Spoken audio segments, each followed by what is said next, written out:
Assalamualaikum warahmatullahi wabarakatuh.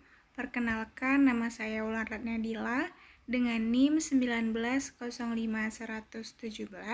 Saya mahasiswa dari mata kuliah Hukum Jaminan kelas 6A, Fakultas Hukum Universitas Maliku Saleh yang diampu oleh Bapak Arif Rahman SH.MH.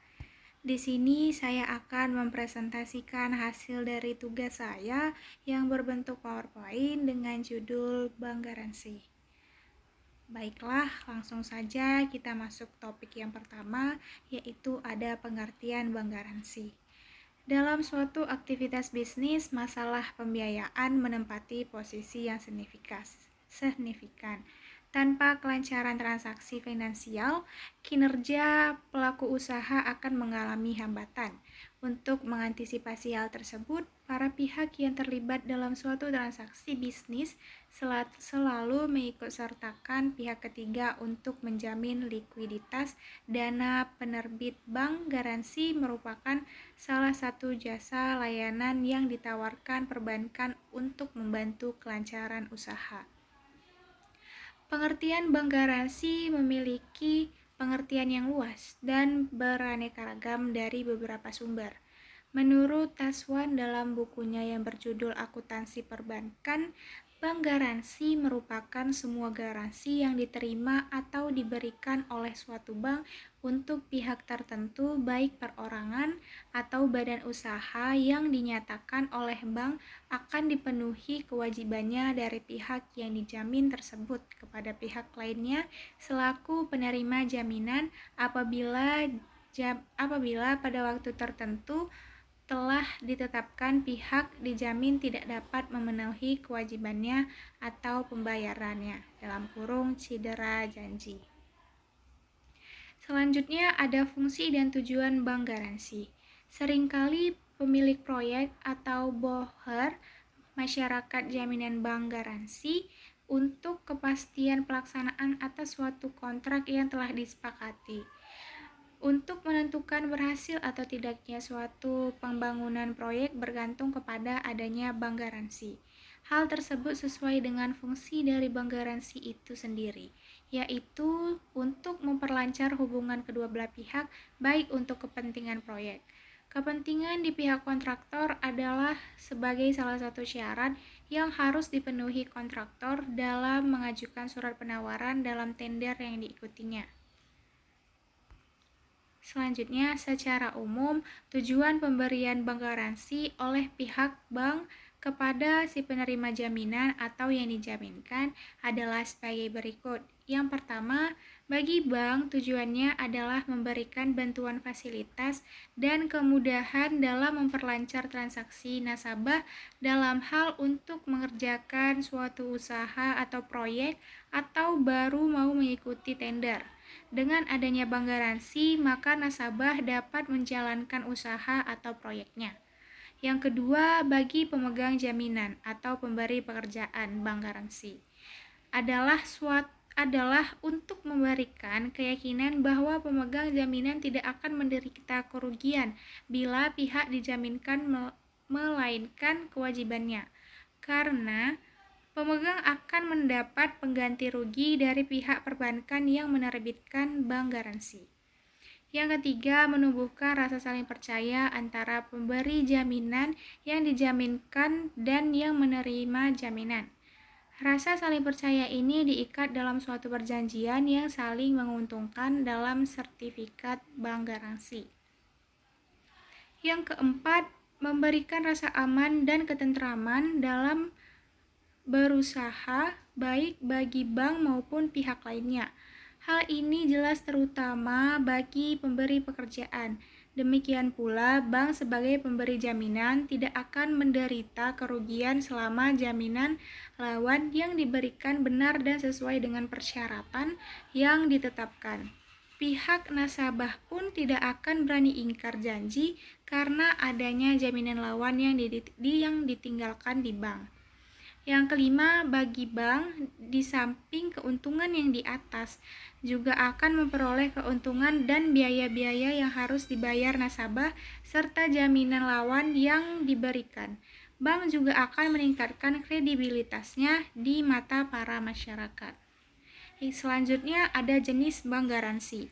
Pertama, bank garansi untuk penggunaan bea masuk merupakan bank garansi yang diberikan kepada kantor bea cukai untuk kepentingan pemilik barang guna penangguhan pembayaran bea masuk atau barang yang dikeluarkan oleh pelabuhan.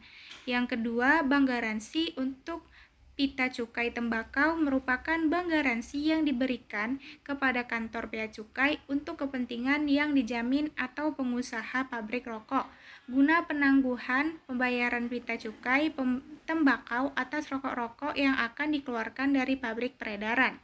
Yang ketiga, bank garansi untuk tender dalam negeri, yaitu bank garansi yang diberikan kepada boucher atau yang memberi pekerjaan untuk kepentingan kontraktor atau leveransier yang akan mengikuti tender dalam negeri. Yang keempat, bank garansi untuk pelaksanaan pekerjaan merupakan bank garansi yang diberikan kepada boucher untuk kepentingan. Yang kelima, bank garansi untuk uang muka nasabah merupakan bank garansi yang diberikan kepada boucher untuk kepentingan kontraktor untuk menerima pembayaran uang muka dari yang memberi pekerjaan. Yang keenam, bank garansi untuk tender luar negeri merupakan bank garansi yang diberikan untuk kepentingan kontraktor yang akan mengikuti tender pemborong yang mana boucher adalah pihak luar negeri. Bank garansi untuk menjamin kontraktor atau eksportir Indonesia yang turut tender atau melaksanakan kontrak. Yang ketujuh, bank garansi untuk perdagangan merupakan bank garansi yang diberikan kepada agen atau dealer perdagangan atau depot-depot perdagangan.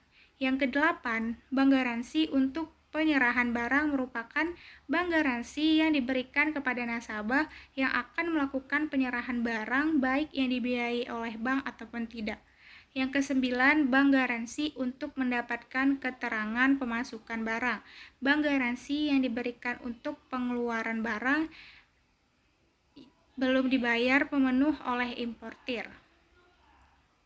Selanjutnya, manfaat bank garansi. A. Bagi pemilik proyek. Yang pertama, penyusunan anggaran lebih mudah dan pasti karena penyediaan barang telah dikontrak leveransier. Yang kedua, pelaksanaan proyek lebih terjamin karena penjaminnya ada dua pihak.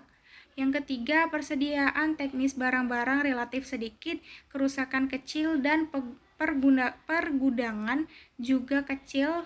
Persediaan barang-barang cukup dengan persediaan ekonomi saja.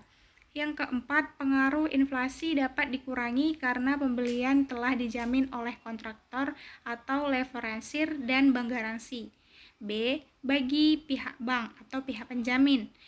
Yang pertama, sumber pendapatan bagi bank dari provisi atau komisi. Yang kedua, sumber dana bagi bank jika agunan bank garansi uang tunai. Yang ketiga, memperluas kegiatan operasional bank. Yang keempat, menyalurkan kredit tanpa dananya sendiri. Yang kemudian, manfaat bagi C, kontraktor atau terjamin. Yang pertama, dapat mengikuti tender proyek, dan yang kedua, adanya kepastian pekerjaan atau penjualan barang-barang. Kemudian pihak-pihak dalam bank garansi. Yang pertama, bank adalah penjamin dengan menerbitkan dan membayar sertifikat bank garansi atas nama kontraktor atau leveransier. Yang kedua, nasabah atau kontraktor adalah pemborong yang dijamin dan meminta sertifikat bank garansi kepada bank. Yang ketiga, pemilik proyek adalah pihak yang menerima jaminan dan pemegang sertifikat bank garansi serta yang dapat mencairkannya jika pemborong atau leveransi cedera janji. Kemudian aspek hukum bank garansi, ketentuan bank garansi dan ketentuan bank garansi dalam mengantisipasi risiko. Di Indonesia, bank garansi diatur dalam Kitab Undang-Undang Hukum Perdata Direksi asal dari pasal 1820 sampai 1850 dan Surat Keputusan Bank Indonesia ditambah Surat Edaran Bank Indonesia. Berikut adalah cara yang sesuai untuk mengantisipasi resiko tersebut. 1. SP Direksi BI nomor 23/23/Kep/DIR tahun 1991 pasal 6 yang berbunyi bank dalam memberikan garansi harus mengadakan penilaian-penilaian atas bonafiditas dan reputasi pihak yang dijamin. Yang kedua, SP Direksi BI nomor 23/7/UKU tahun 1991 pasal 10 ayat 10 yang berbunyi meneliti sifat dan nilai transaksi yang akan dijamin sehingga dapat diberikan garansi yang sesuai. Ayat 1 berbunyi menilai jumlah garansi yang akan diberikan menurut kemampuan bank. Ayat 10 berbunyi menilai kemampuan pihak yang akan dijamin untuk memberikan kontrak garansi sesuai dengan kemampuan terjadi risiko. Yang ketiga, SP Direksi BI nomor 23/7/UKU tahun 1991 ayat 6 yang berbunyi pemberian bank garansi lainnya dalam bentuk surat mulai berlaku saat penandatanganan garansi dan berakhirnya pada saat tidak dipenuhinya syarat perjanjian. Baik, sampai situ saja penjelasan pada PowerPoint kali ini. Bila ada salah saya mohon maaf, kepada Allah saya mohon ampun. Saya pamit undur diri. Wabillahi taufik wal hidayah. Wassalamualaikum warahmatullahi wabarakatuh.